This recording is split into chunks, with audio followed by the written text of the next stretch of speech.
Right, let's go. So the first question, in fact, guys, if you put the questions in the comments, I can just answer them like that. And then I'll just pin the comments. So the first question was, how do you get rid of stress within 10 minutes? So if we're talking about anxiety has a lifespan. What happens is the anxiety might creep up, you might have a panic attack, or it just comes out of nowhere and you have a full-blown panic attack. But what happens on either occasion is that the anxiety always goes back to normal, because it's your body's normal reaction to either a perceived or a normal fear. So your body's reacting to, normally in an anxiety disorder, to a fear that isn't there. So you're having like a misreaction to something that's not really scary, but your body's interpreting it as being scary. So your body thinks that the thoughts that you're having are scary, so it'll release anxiety. And this happens in dangerous situations, and it's what keeps us safe. So anxiety can be really, really important as well. A lot of the time in anxiety disorders, we'll get it in situations where it can be overwhelming for us. So it can happen in the workplace. So you can just be sat at your desk, and then out of nowhere you get this rush of anxiety. And do you know what I mean? That's a lot for someone to cope with when they're just sat at the desk. You can get this while driving. So you can imagine your heart starts racing, you start sweating. And while you're driving, this can make you panic further, which then increases the anxiety. So it's like a loop. You continue in a loop. But what happens is your body only has so much cortisol, which is the chemical that's released, and then it'll get rid of it, and then your anxiety will reduce. I'm suffering from agitated depression. So a lot of you guys might know depression and anxiety often go hand in hand. They say like 1 in 3 people who deal with anxiety also deal with depression. So a lot of psychologists and researchers are actually looking into whether anxiety and depression could be like two sides to the same coin, so two sides of the same condition. And they're actually doing more research into that, which will be really interesting to see, because a lot of the symptoms can overlap, and it totally makes sense, doesn't it? When you've got this rush of emotions, this rush of anxiety, it's going to make you feel shit. And the other way around, so it works both ways. Let's have a look. So intrusive thoughts, obviously me and Josh, we've got a book coming out on this. Thoughts are not facts. That's the number one thing to take away from anything, especially when you're dealing with anxiety. We often get these sticky thoughts that just stick in your mind, and the more you try and think, I need to get this thought out of my mind, the more that your mind focuses on the thought, because your mind is focusing on the thought because it's seeing it as a danger. So it's like bringing your attention to that danger to make sure that you're safe. But that doesn't help an anxious mind. What happens is the anxiety then starts to flood in, you'll get more anxious, and then you can get caught in the loop of having the same intrusive thoughts. So always know thoughts are not facts. Thoughts float in and out of the mind like the clouds in the sky. And just know that, you can always change and replace thoughts as well. You don't take them for granted. How would you explain anxiety to someone who doesn't really understand what it is? So that's a really, really good question. Do you know what I mean? With all this information now, how does someone not really get what that anxiety is? So everyone deals with anxiety. It's the emotions that you have. Not everyone has an anxiety disorder, but a lot more people are having anxiety disorders nowadays, aren't they? I would say show them the psychoeducation. So bring them to Dlcanxiety, for example. Show them 1 million people who are going through the same things as you, and they'll see that they might be able to relate to the post, they might be able to relate to the psychoeducation. And it's all about education. That's how you teach people who might not know what anxiety is. So they might have them symptoms but not actually relate it to anxiety. A lot of people, that happens to a lot of people. So a lot of people actually have the symptoms of anxiety before actually putting 2 and 2 together and knowing that it was anxiety.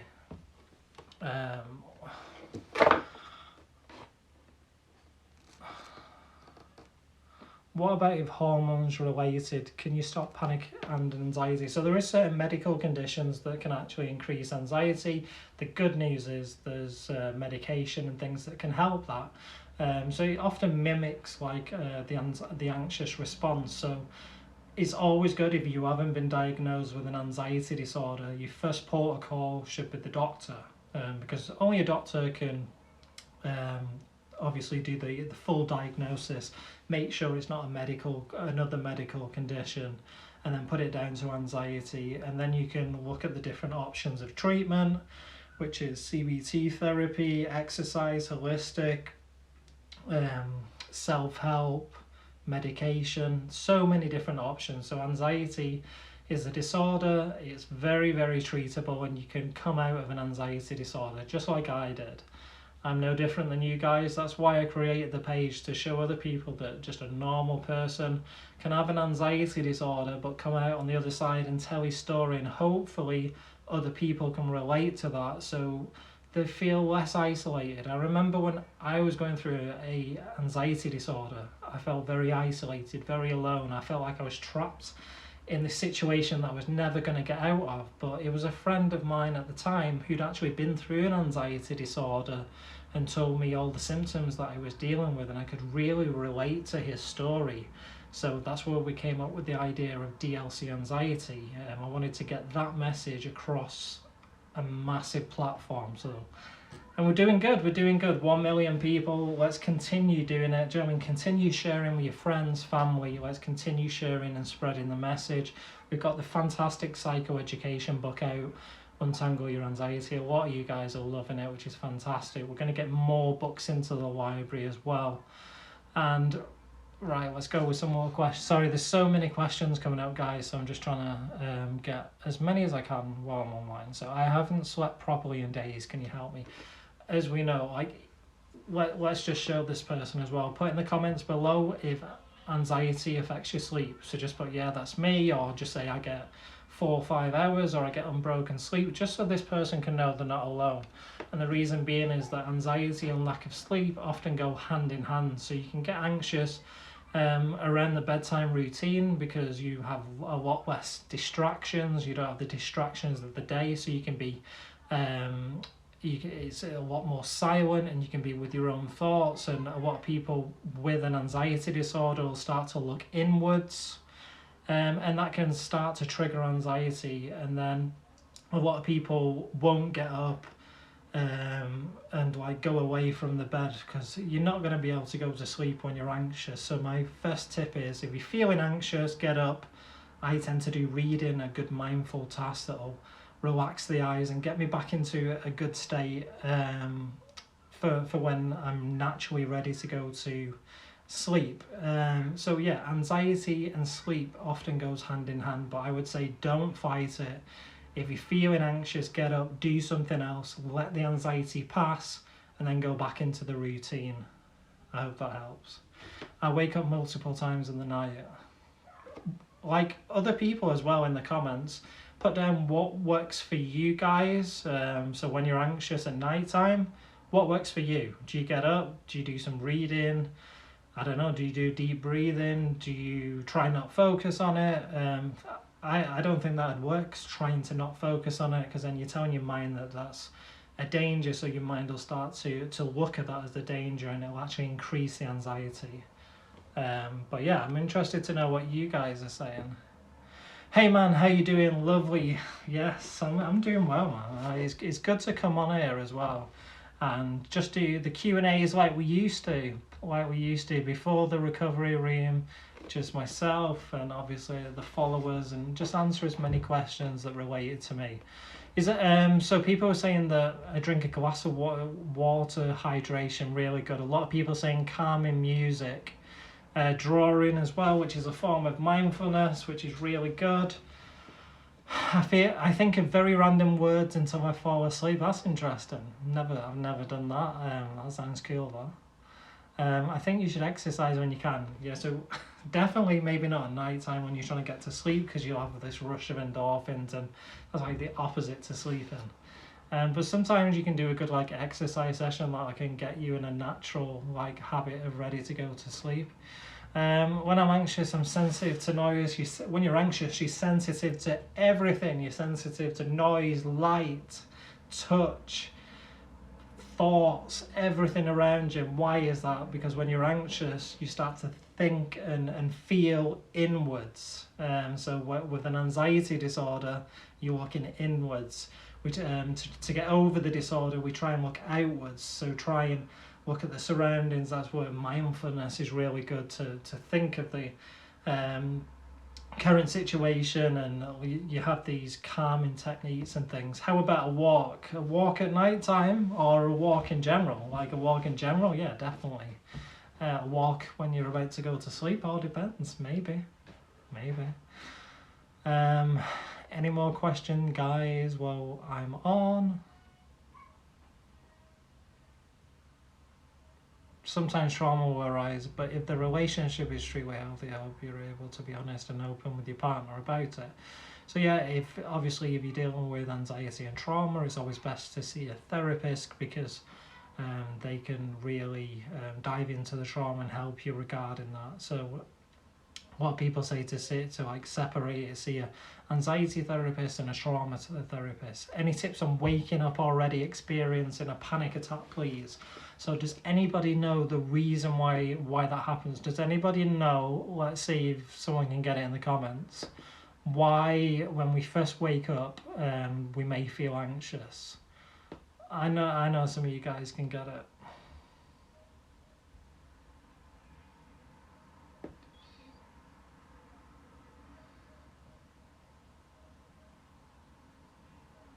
So many questions as well, guys. Love it. Thank you, Daryl Beckett, for buying a badge and supporting the platform. Really appreciate it. I'm anxious about the day ahead. Yeah, so that's good. Here we go. So cortisol makes me feel anxious. When we wake up, you have a rush of cortisol, and that's the thing that wakes you up, that gets you ready, that fires up someone's just put to start the day. And that's what can really start to make you feel anxious, because you can misinterpret this like rush of emotions to wake up, and you can start to feel anxious from those feelings. So how do we deal with that? What we do is we know that occurs. So we know that, like, if we have this rush or this feeling, our heart might be racing a little bit because we've just woke up. We know that's normal. So we're not scared of the situation. We know that helps us to get up. When we start to fear anxiety, that's when we make it worse. When we accept anxiety, that's when the anxiety starts to reduce. So yeah, good answer. I knew. Journaling, yeah, really good. Journaling's very good. Anyone else do journaling? My anxiety has been acting up. I haven't been able to get a good sleep. I don't know if you was in before, but we were speaking about sleep and anxiety and the relationship between both of them, and we discussing about how important it is to get a good nighttime routine, but how easily anxiety affects sleep, especially trying to get to sleep in that nighttime routine. And we spoke about getting up away from the bed and doing things like a mindful activity, reading, whatever it is, listening to music, like, I don't know, doing meditation, whatever you're into doing, and then just naturally becoming tired, and then like restarting again. I love your page, thank you so much, it helps a lot, thank you so much. I love the followers, each and every one of you. We're all on our journey to recovery. I'm just at the end of the journey, and that doesn't mean that I never get anxious. It just means that I'm not in an anxiety disorder. I can't actually remember the last time I had a panic attack. I got like really, really close when I was driving, but I accepted and knew the feelings, and it just got to like the peak, but it didn't actually give the panic response. So it just went, and then that was it. What would have happened if I would have focused on it? Then it could have become a problem, because I would have been telling the brain that this is a situation to be scared of. So when I was driving again, what might happen is that I might start to feel anxious while driving.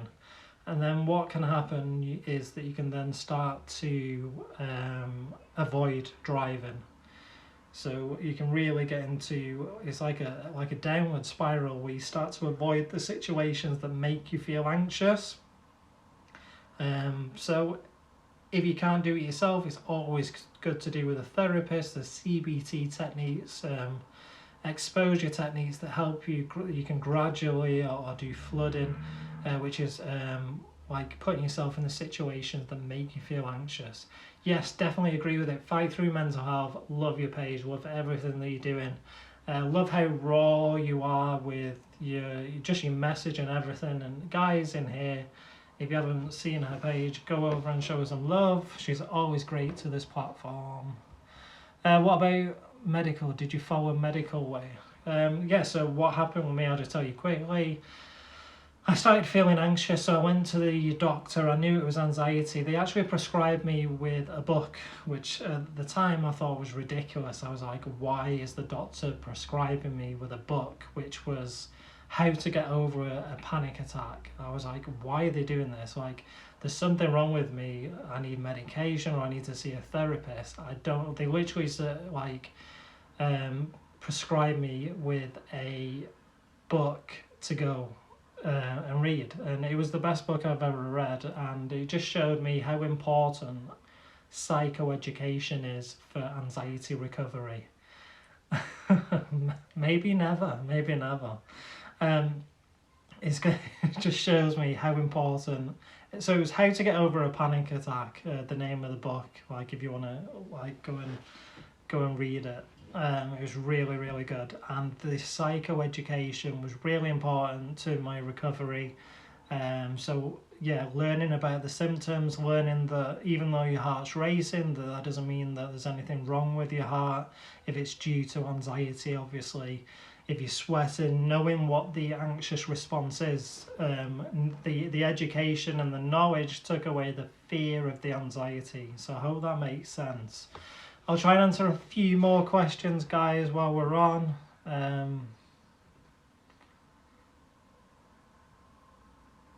You're welcome. Oh, there's so many questions.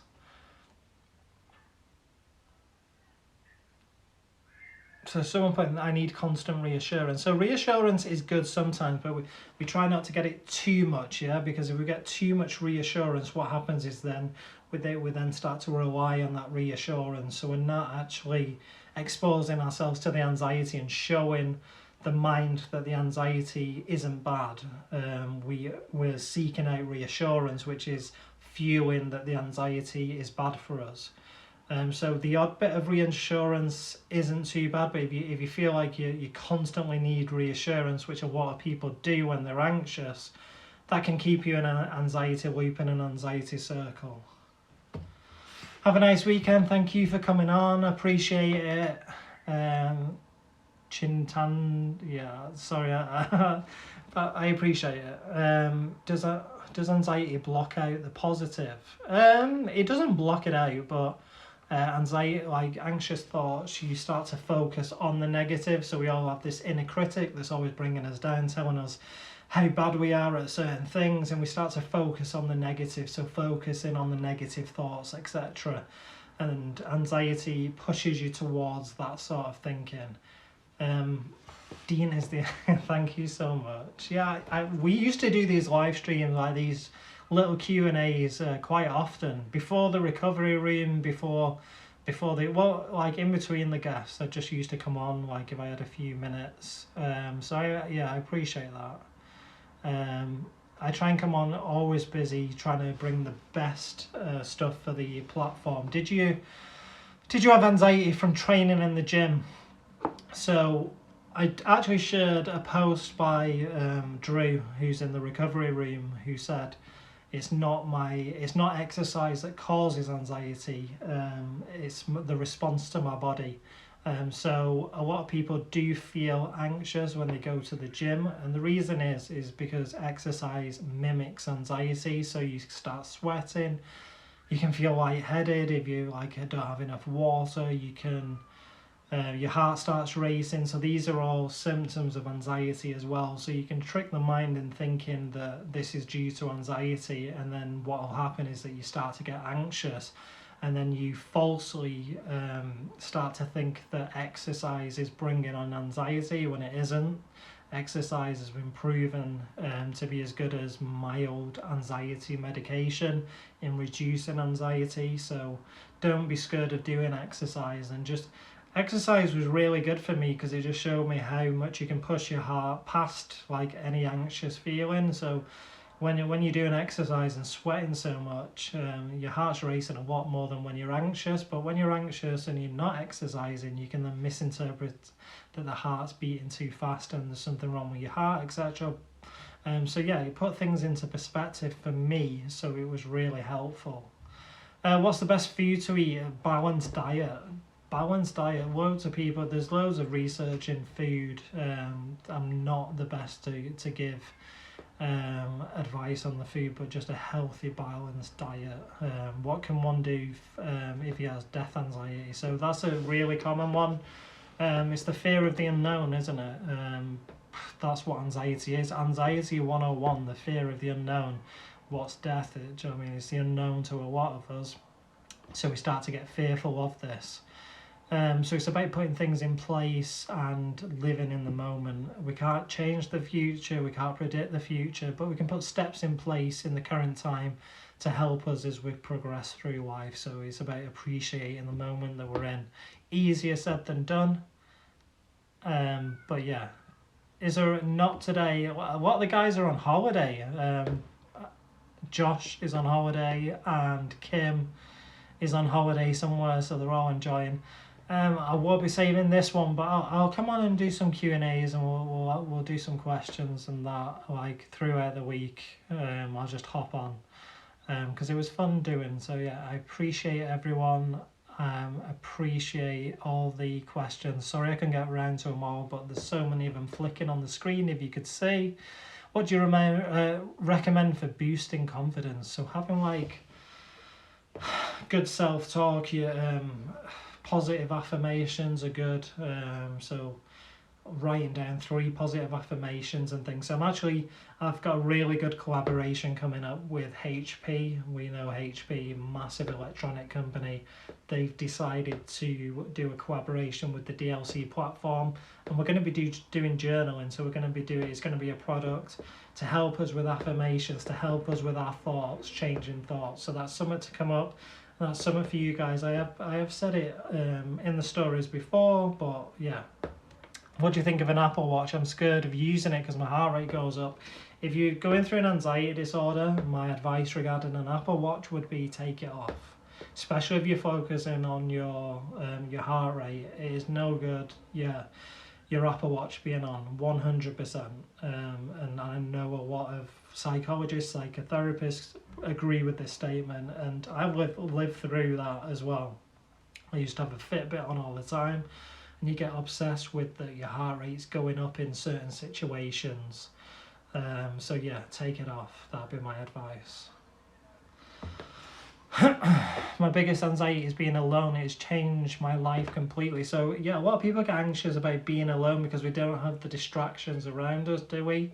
But it's just about sitting with yourself, sitting with the thoughts, sitting with these feelings and knowing that they can't harm you.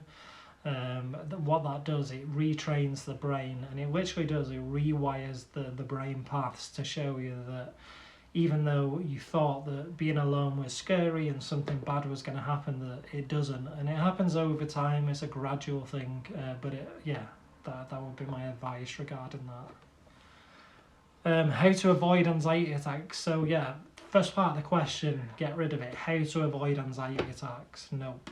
That's how an anxious mind thinks, isn't it? We want to avoid the situations that are making us feel anxious, but by saying how do we avoid it, we're teaching the brain that it's a dangerous situation. So we're actually teaching the brain to focus more in on the anxiety.